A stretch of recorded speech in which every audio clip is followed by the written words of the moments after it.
Hello प्यारे students, स्वागत है आपके अपने YouTube channel physics by Gopal Dev में। तो प्यारे विद्यार्थियों, आज हम समझ रहे हैं क्लास 12th फिजिक्स का चैप्टर 2 स्थिर विद्युत विभव एंड धारिता। तो प्यारे विद्यार्थियों, इसमें हम टॉपिक समझ रहे हैं निकाय की विद्युत स्थितिज ऊर्जा, यानी स्थितिज ऊर्जा क्या होती है उनको समझेंगे। फिर एकल आवेश होगा, उनकी क्या होगा, दो आवेश होंगे बिंदुवत, उनकी स्थितिज ऊर्जा क्या होगी। फिर दो से ज्यादा आवेश होंगे तो उनकी क्या होगी। फिर न्यूमेरिकल्स क्वेश्चन करेंगे। तो प्यारे विद्यार्थियों, निकाय की विद्युत स्थितिज ऊर्जा की जो परिभाषा है वो क्या है विद्यार्थियों। अनंत से विद्युत क्षेत्र में आवेश को लाने में किया गया कुल कार्य, या फिर क्या कह सकते हैं कि विद्युत बल के विरुद्ध। चलो डायग्राम की सहायता से समझते हैं। यहां पे कोई भी आवेश विद्यमान है तो यहां पे क्या होगा विद्यार्थियों, यहां पे विद्युत क्षेत्र होगा। क्या होगा? विद्युत क्षेत्र। चलो यहां तक बात कंप्लीट हो गई। तो विभव की परिभाषा भी क्या है प्यारे विद्यार्थियों, अनंत से एकांक आवेश को लाने में किया गया कार्य। तो यहां पे क्या बात आ रही है कि अनंत से कोई आवेश को लेके आ रहे हो विद्युत क्षेत्र के अंदर, मान लेते हैं परीक्षण आवेश को लेके आ रहे हो अनंत से, तो लाने में जो कुल कार्य करोगे, कुल कार्य वो स्थितिज ऊर्जा के रूप में क्या होगा, संचित होगा। स्थितिज ऊर्जा के रूप में संचित होगा। तो प्यारे विद्यार्थी, यहां पे परिभाषा क्या दी गई है कि विद्युत बल के विरुद्ध, क्योंकि विद्युत क्षेत्र है ना, उनके विरुद्ध इन आवेश को लाना पड़ेगा। तो विद्युत बल के विरुद्ध किया गया कार्य ही क्या है, स्थितिज ऊर्जा के रूप में संचित होता है, यानी वही क्या है, स्थितिज ऊर्जा है। चलो यहां तक समझ में आ चुका होगा। अब यहां पे स्थितिज ऊर्जा है तो प्यारे विद्यार्थियों, उनका जो मात्रक है वो मात्रक क्या बनेगा, मात्रक बनेगा जूल। ऊर्जा का मात्रक ही क्या है, स्थितिज ऊर्जा का मात्रक है। जब इनमें विमा की बात की जाए तो विमा क्या हो जाएगी, कार्य की क्या होगी, m1L2T-2। जो कार्य की होगी वही ऊर्जा की होगी। अब यहां पे बात आ रही है कि इसकी प्रकृति क्या है। तो प्रकृति क्या होगी विद्यार्थियों, प्रकृति ये अदिश राशि होगी। क्या होगी, अदिश राशि। चलो इनको किन से प्रदर्शित करते हैं, यानी इनका संकेत क्या होगा, इनका संकेत U होगा। चलो यहां तक बात कंप्लीट हो चुकी है। यानी स्थितिज ऊर्जा की परिभाषा हो गई कि अनंत से आवेश को विद्युत क्षेत्र में लेके आ रहे हैं तो किया गया कुल कार्य ही विद्युत स्थितिज ऊर्जा के रूप में क्या होता है, संचित होता है। तो ये होगी इनकी परिभाषा। अब यहां पे समझते हैं अलग अलग कि यदि किसी निकाय में एकल आवेश हैं, क्या है विद्यार्थियों, एकल आवेश, सिंगल आवेश हैं, उनकी विद्युत स्थितिज ऊर्जा क्या होगी प्यारे विद्यार्थियों। आपने अभी क्या समझा, अनंत से आवेश को लेके आ रहे हैं, कहां पे लेके आ रहे हैं, विद्युत क्षेत्र के अंदर लेके आ रहे हैं। लेकिन यहां पे बात हो रही है कि एकल आवेश की विद्युत स्थितिज ऊर्जा। तो यहां पे मैं आपको क्या समझाने की कोशिश कर रहा हूं विद्यार्थियों, यानी कोई आवेश है, मान लेते हैं ये परीक्षण आवेश है। कौन सा आवेश है विद्यार्थियों, परीक्षण आवेश। इस परीक्षण आवेश को अनंत से आप लेके जा रहे हो तो किया गया कुल कार्य क्या है, कुल कार्य क्या है प्यारे विद्यार्थियों, कुल कार्य ही क्या है, स्थितिज ऊर्जा है। लेकिन आप इस एकल आवेश को कहां लेके जाओगे, क्योंकि एकल आवेश को आप कहां लेके जाओगे, विद्युत क्षेत्र के अंदर। लेकिन यहां पे कोई विद्युत क्षेत्र मौजूद नहीं होगा क्योंकि सिंगल आवेश है।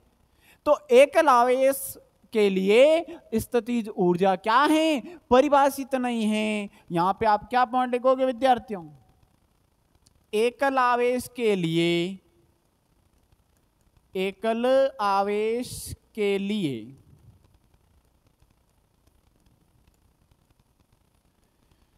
विद्युत स्थितिज ऊर्जा, विद्युत स्थितिज ऊर्जा परिभाषित नहीं है, परिभाषित नहीं है। यहां पे ये बात कंप्लीट होती है कि एकल आवेश होगा तो वहां पे स्थितिज ऊर्जा क्या है, परिभाषित नहीं होगी। क्यों? क्योंकि आप विद्युत क्षेत्र के अंदर लेके जाओगे लेकिन विद्युत क्षेत्र मौजूद नहीं होगा, क्योंकि आवेश क्या है, केवल सिंगल चार्ज है, सिंगल आवेश है।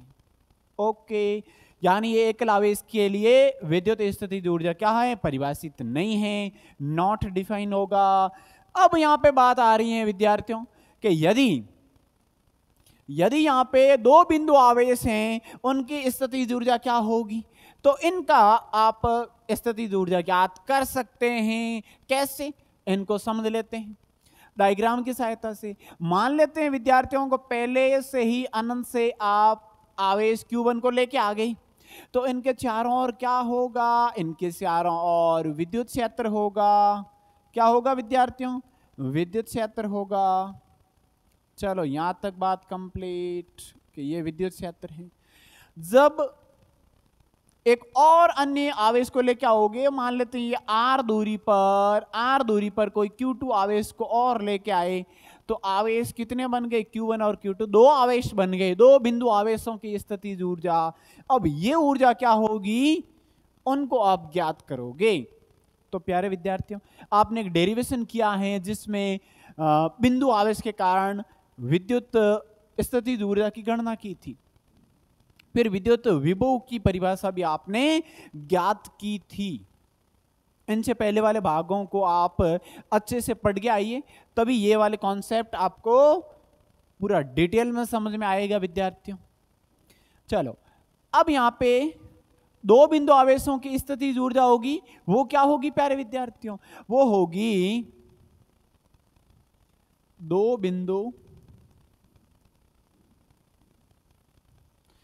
बिंदु आवेश के निकाय, दो बिंदु आवेश के निकाय की विद्युत स्थितिज ऊर्जा।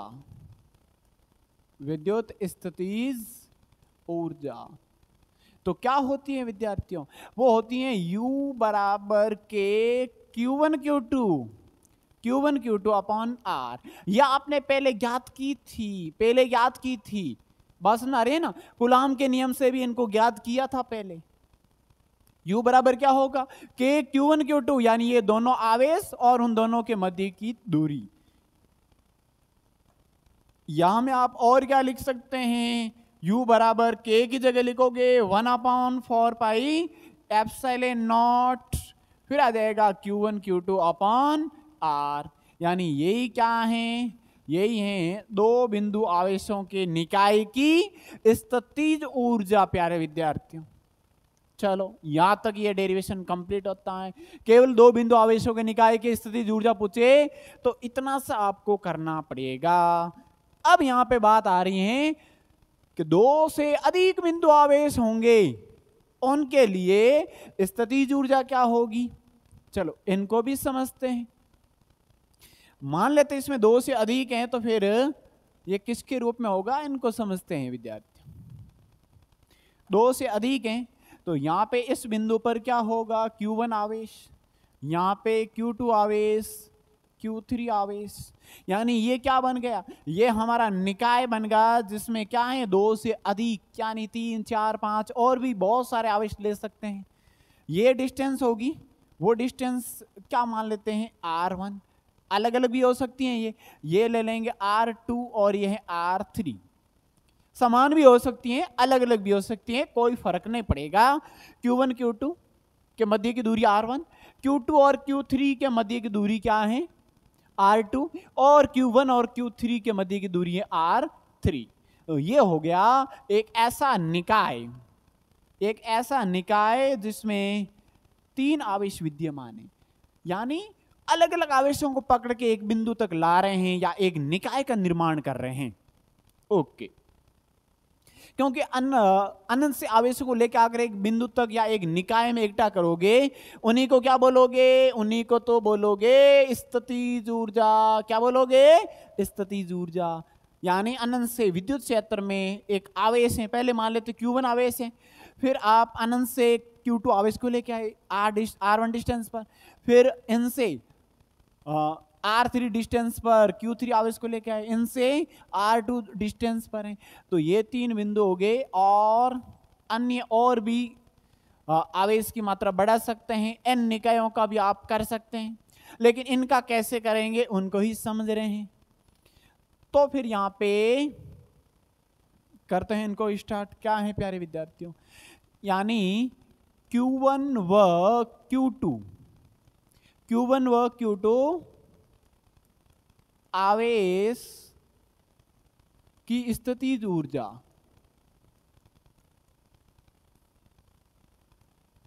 इनका मतलब क्या हुआ, Q1 वो Q2, यानी पहले Q1 मौजूद है, आप यहां पे पहले आप जीरो से वापस समझ लो प्यारे विद्यार्थियों। कहने का मतलब Q1 आवेश को आप पहले लेके आए, एक बिंदु पर इकट्ठा करके रख लिया, फिर Q2 आवेश को लेके आए, Q2 आवेश को लेके आए, तो फिर इन दोनों के मध्य जो कूलम्ब लगेगा उनके अकॉर्डिंग स्थितिज ऊर्जा फाइंड होगी। तो वो क्या है, उनको मान लेते हैं U1 बराबर के, आवेश कौन सा है, आवेश है Q1 Q2 अपॉन R1, क्योंकि इन दोनों के मध्य की डिस्टेंस R1 है। उनको इक्वेशन क्या दे दीजिए, फर्स्ट इक्वेशन।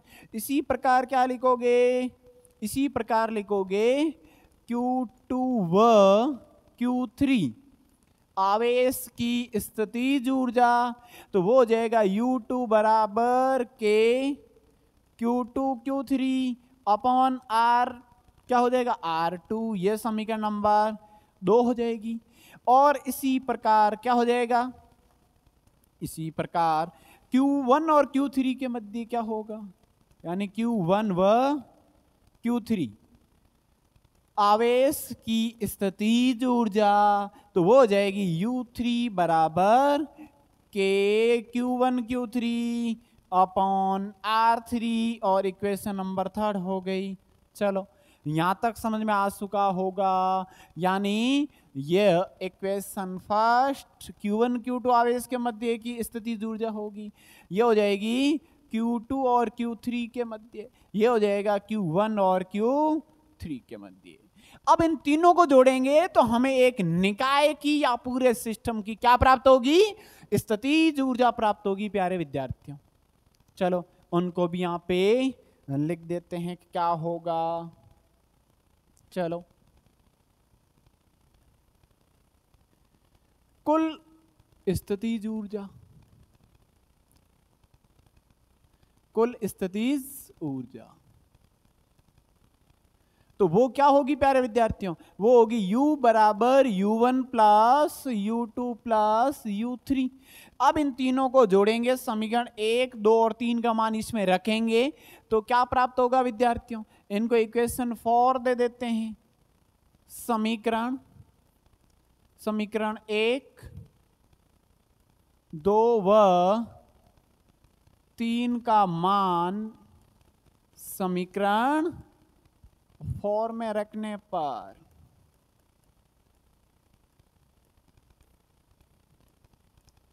चलो 4 में रखेंगे तो क्या प्राप्त होगा, U बराबर वो हो जाएगा के Q1 Q2 upon R1 plus के Q2 Q3 अपॉन R2, फिर हो जाएगा के Q1 Q3 अपॉन R3। चलो इसमें क्या कॉमन आ रहा है, कॉमन भी ले सकते हैं, कोई फर्क नहीं पड़ेगा, कॉमन आ रहा है इसमें के कॉमन आ रहा है, तो ये हो जाएगा विद्यार्थियों Q1 Q2 upon R1 plus Q2 Q3 upon R2 और plus Q1 Q3 upon R3। Okay यहां तक कंप्लीट होता है। और यही क्या है, यही क्या है प्यारे विद्यार्थियों, यही है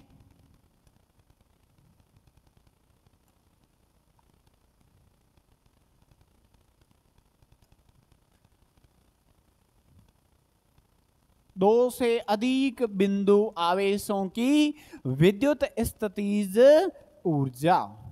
ओके यहां तक ये कंप्लीट होता है, यानी आप समझ चुके होंगे कि 2 से ज्यादा होगा तो फिर क्या कर सकते हैं, आगे बढ़ जाएगा, इसमें प्लस होता रहेगा, ये हो जाएगी दो या दो से अधिक, दो के लिए आपने अलग से किया, दो से अधिक आवेशों की क्या होगी, दो से अधिक आवेशों से बने निकाय की कुल स्थितिज ऊर्जा होगी। अब नेक्स्ट और क्या समझ रहे हैं प्यारे विद्यार्थियों? अब हमारा जो नेक्स्ट है वो क्या है? नेक्स्ट हमारा पॉइंट आ रहा है कि निम्न निकाय की स्थितिज ऊर्जा क्या होगी। ये हमारा क्वेश्चन है, बहुत इजी क्वेश्चन है प्यारे विद्यार्थियों। ये ऐसा निकाय है जो त्रिभुज के रूप में है। किसके रूप में विद्यार्थियों? त्रिभुज के रूप में है।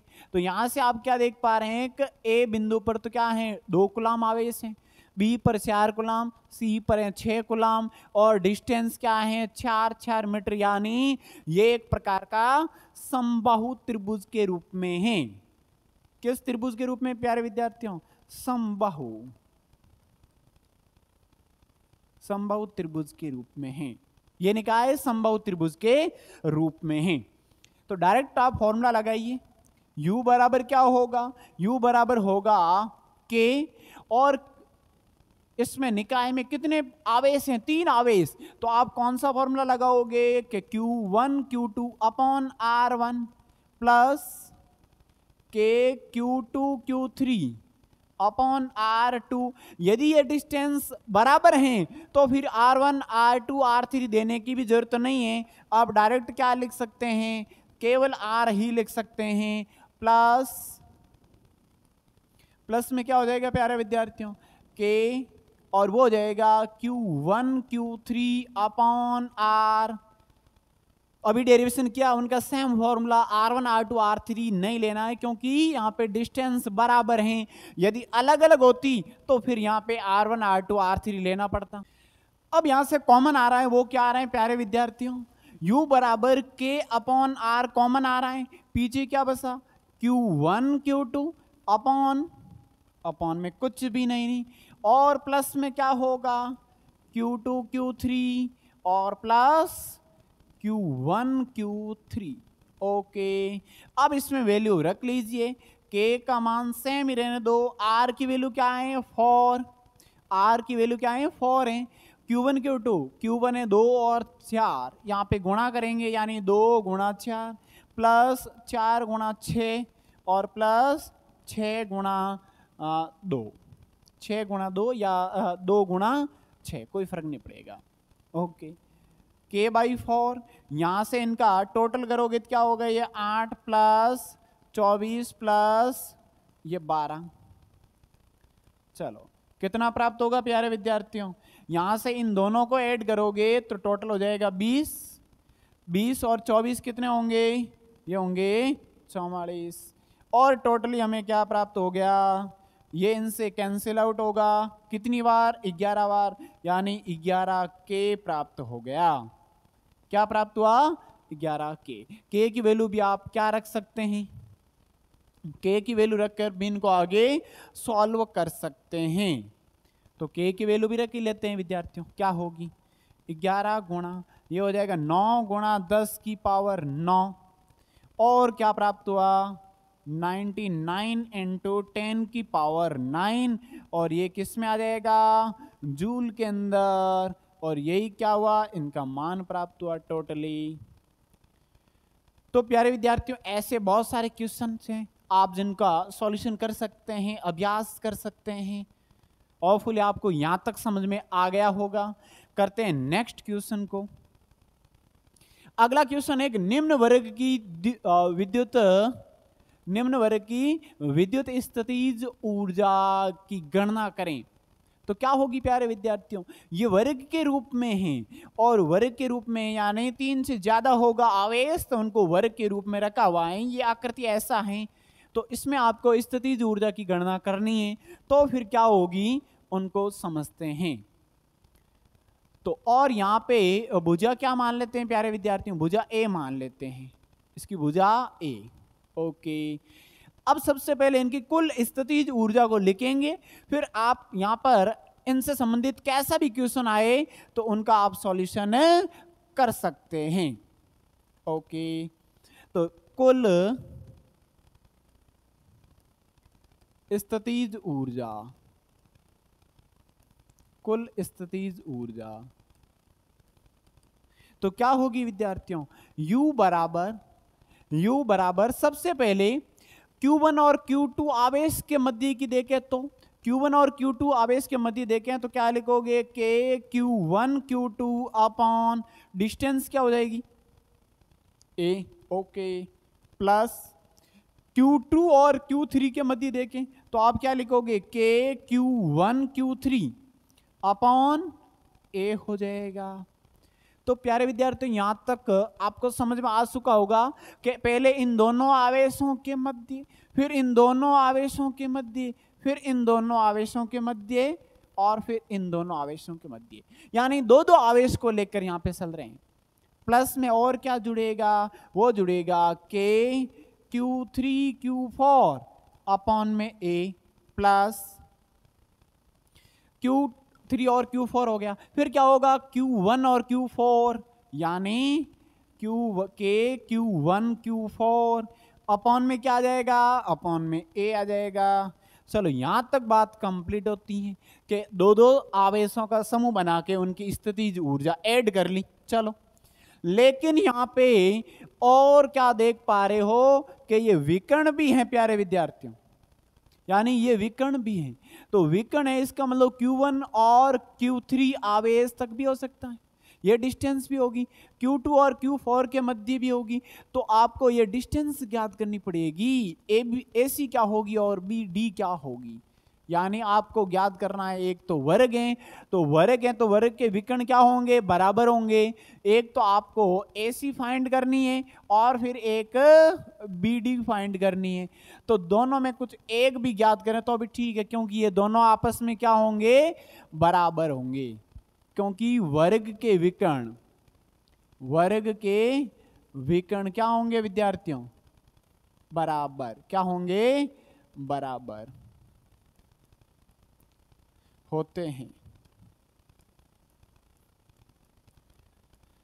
चलो यहां पे ये ज्ञात करोगे तो कैसे करोगे विद्यार्थियों, मान लेते हैं ये विकर्ण आप ज्ञात कर रहे हो और यहां पे क्या है, एंगल 90 डिग्री है, क्योंकि प्रत्येक कोण 90 डिग्री होगा, और ये A और A है। तो कर्ण क्या होगा, यहां पे त्रिभुज ले रहे हैं, त्रिभुज AC और या ADC ले लो, ADC, त्रिभुज ADC से इसमें आप पाइथागोरस प्रमेय लगाओगे। तो पाइथागोरस प्रमेय क्या होगा विद्यार्थियों, पाइथागोरस प्रमेय से, पाइथागोरस प्रमेय होगा कर्ण स्क्वायर, यानी AC का स्क्वायर बराबर आधार स्क्वायर, यानी A स्क्वायर प्लस लंब A स्क्वायर। ये आधार और क्या है, लंब दोनों A है, तो A स्क्वायर हो गया। AC बराबर क्या हो जाएगा, रूट के अंदर 2A स्क्वायर, स्क्वायर हटाते रूट लगेगा, A स्क्वायर और A square 2A square, square बाहर आएगा A का, तो क्या बनेगा, A रूट 2। AC क्या प्राप्त हो गई विद्यार्थियों, AC प्राप्त हो गई 2 रूट A। चलो यानी ये प्राप्त हो गया A रूट 2। चलो अब इनकी भी स्थितिज ऊर्जा होगी कुछ, यहां तक तो आप समझ चुके होंगे कि दो दो आवेशों का समूह बना के किया। अब विकर्ण पर भी आवेश हैं, विकर्ण पर हैं, तो इसका मतलब प्लस और क्या करना पड़ेगा, K Q1 Q3 यहां पे कुछ मिस्टेक हो रही है विद्यार्थियों, Q1 Q2 हो गया, Q1 Q3 नहीं होगा, यहां पे Q2 होगा। क्या होगा विद्यार्थियों, Q2 Q3, फिर Q3 Q4, फिर 4 से 1, ओके। Q1 Q3 विकर्ण पर है और डिस्टेंस इन दोनों के मध्य की डिस्टेंस होगी ना, वो अपॉन में लिखा जाएगा, यानी ये हो गई। प्लस और क्या जुड़ेगा विद्यार्थियों, और जुड़ेगा K, और ये डिस्टेंस देखोगे तो क्या होगी, आवेश होगा, वो होगा Q2 Q4 अपॉन में डिस्टेंस होगी, वो ये भी क्या होगी, A रूट 2, भुजा रूट 2, A रूट 2। और यही क्या प्राप्त हुई, यही टोटल क्या प्राप्त हुई, यानी इन निकाय की कुल स्थितिज ऊर्जा। तो प्यारे विद्यार्थियों, स्थितिज ऊर्जा से संबंधित आपने 2 क्वेश्चन किए। अब यहां पर कि आवेश कुछ भी हो सकता है, 1 कूलम, 2 कूलम, 3 कूलम, 4 कूलम, और भी माइनस में भी हो सकता है, यानी किसी भी प्रकार का यहां पे क्वेश्चन बन सकता है।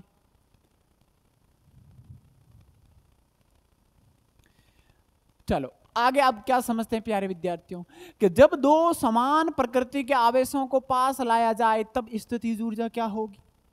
यानी ये बोल रहा है कि दोनों आवेश समान प्रकृति के हैं तो उस कंडीशन में स्थितिज ऊर्जा क्या होगी। समझते हैं इनको भी क्या होता है प्यारे विद्यार्थियों। अब यहां पे बात हो रही है कि समान प्रकृति की, तो एक मान लेते हैं इलेक्ट्रॉन, एक इलेक्ट्रॉन और दूसरा भी इलेक्ट्रॉन को पास में लाया जाए। ये इलेक्ट्रॉन और इन इलेक्ट्रॉनों को पास में लाया जाए क्योंकि दोनों की प्रकृति क्या है, समान प्रकृति है, दोनों की प्रकृति समान है।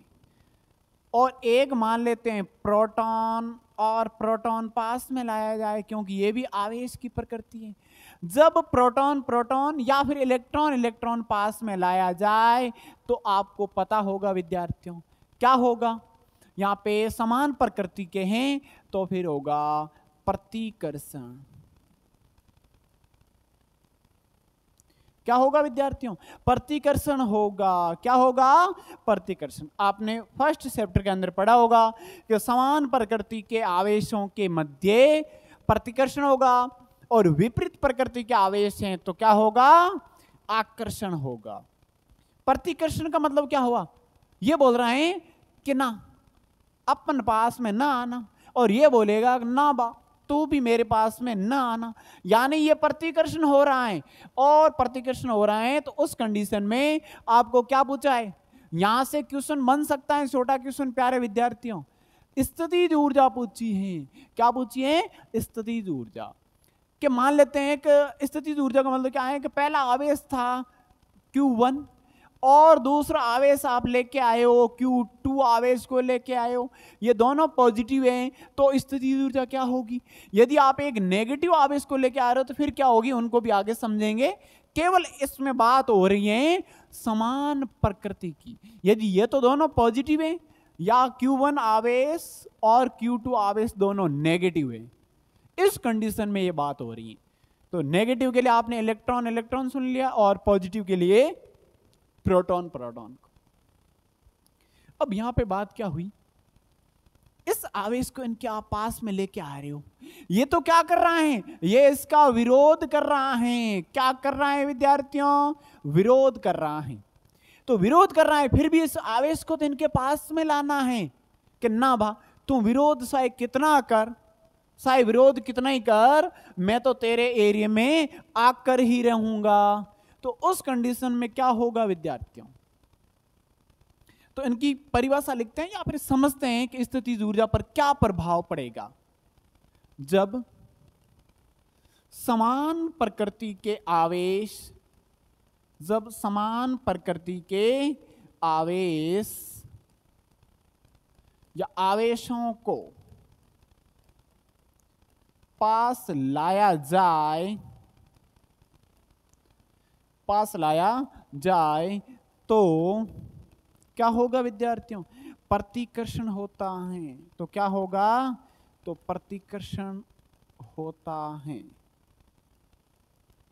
अतः प्रतिकर्षण होगा तो क्या करेंगे, अतः प्रतिकर्षण के, अतः प्रतिकर्षण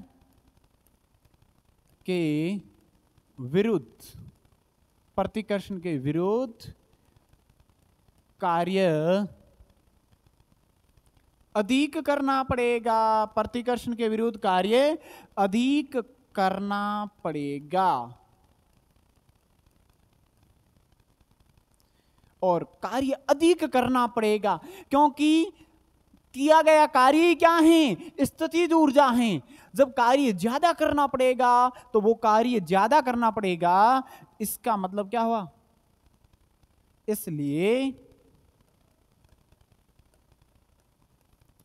स्थितिज ऊर्जा, इसलिए स्थितिज ऊर्जा क्या हो जाएगी, बढ़ जाएगी। स्थितिज ऊर्जा बढ़ जाएगी। यहां पर आपको फैक्ट ध्यान रखना है, कहां से, कि स्थितिज ऊर्जा पर क्या प्रभाव पड़ेगा। पॉइंट यहीं से बनता है विद्यार्थियों। यानी कि जब समान प्रकृति के आवेश पास में लाया जाए तो स्थितिज ऊर्जा बढ़ जाएगी प्यारे विद्यार्थियों। क्या हो जाएगी? बढ़ जाएगी, क्योंकि प्रतिकर्षण के विरुद्ध ज्यादा कार्य करना पड़ेगा, और ज्यादा कार्य करना पड़ेगा क्योंकि किया गया कार्य ही क्या होता है? स्थितिज ऊर्जा। तो स्थितिज ऊर्जा क्या हो जाएगी? इंक्रीज हो जाएगी विद्यार्थियों। चलो, ये यहाँ पे कॉन्सेप्ट कंप्लीट होता है कि जब इलेक्ट्रॉन इलेक्ट्रॉन है तो स्थितिज ऊर्जा बढ़ेगी, जब प्रोटॉन प्रोटॉन है तो भी बढ़ेगी। यहाँ पर आप आवेश देख सकते हैं, दोनों सजातीय प्रकृति के हैं, तो फिर क्या हो जाएगा? स्थितिज ऊर्जा बढ़ जाएगी। अब हमारा अगला पॉइंट क्या होगा विद्यार्थियों? अब हमारा अगला पॉइंट होगा कि यदि दो विपरीत प्रकृति के आवेशों को पास लाया जाए तब स्थितिज ऊर्जा पर क्या प्रभाव पड़ेगा। तो इनको भी समझते हैं क्या होता है विद्यार्थी। तो विपरीत प्रकृति के आवेशों को पास में लाया जाए, जैसे एक तो इलेक्ट्रॉन है, इलेक्ट्रॉनों को इस साइड में लेके जा रहे हो मान लो, और यहां से आप एक प्रोटॉन को पास में लेके आ रहे हो, या फिर क्या कह सकते हैं कि एक प्रोटॉन है और किसके नजदीक लेके जा रहे हो, और एक यहां से आप इलेक्ट्रॉन को पास में लेके आ रहे हो। तो ये कंडीशन बन सकती है, यानी विपरीत प्रकृति के आवेश हैं। कौन से आवेश हैं? विपरीत प्रकृति के।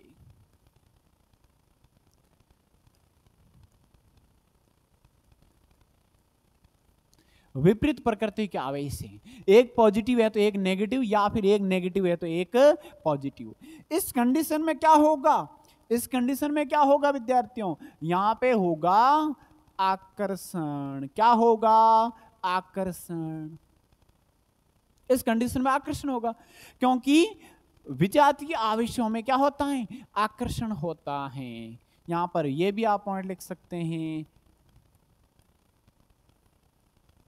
क्या होगा कि विजातीय आवेशों में आकर्षण होता है।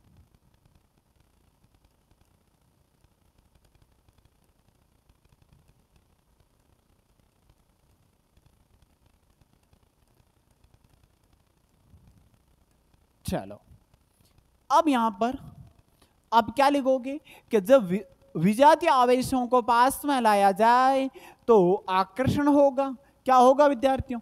आकर्षण होगा। यानी यहां से आप क्या पॉइंट लिखोगे कि जब विपरीत प्रकृति के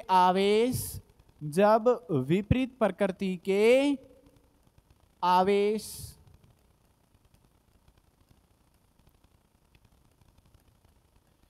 पास लाया जाए तब आकर्षण होगा। तब क्या होगा? आकर्षण होगा। अतः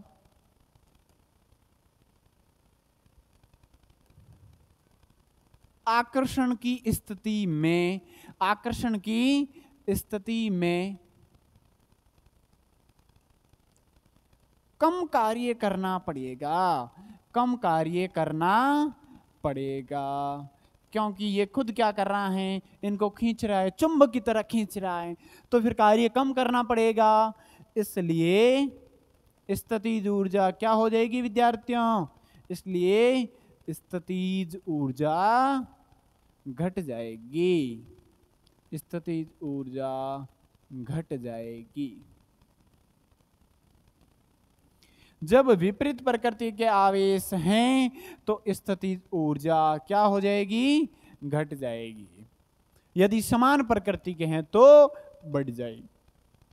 तो प्यारे विद्यार्थियों, ऑफुली यहां तक आपको समझ में आ गया होगा।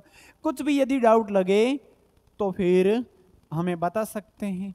तो प्यारे विद्यार्थियों, विपरीत प्रकृति के यदि आवेश हैं तो उस कंडीशन में स्थितिज ऊर्जा घटेगी, और समान प्रकृति के हैं तो स्थितिज ऊर्जा में वृद्धि होगी। यहां तक हमारा ये टॉपिक आज स्थितिज ऊर्जा का कंप्लीट होता है। तो प्यारे विद्यार्थियों, नेक्स्ट भाग में हम विद्युत धारिता टॉपिक करेंगे, डिटेल में समझेंगे, और यहां तक विद्युत स्थितिज ऊर्जा का कंप्लीट होने के बाद में यहाँ तक चैप्टर आधा कंप्लीट होता है और आधा चैप्टर आगे आएगा, वो धारिता से संबंधित आएगा, कैपेसिटेंस किससे संबंधित, तो उनको भी कंप्लीट करेंगे। आप कंटिन्यू जुड़िए हमारे साथ में और अपनी जो तैयारी हैं उनको अभी से मजबूत करें। ये वक्त है, आप उनको ज़्यादा समय देकर अपनी तैयारी को और भी स्ट्रॉन्ग कर सकते हैं। तो मिलते हैं नेक्स्ट क्लास में। Thank you.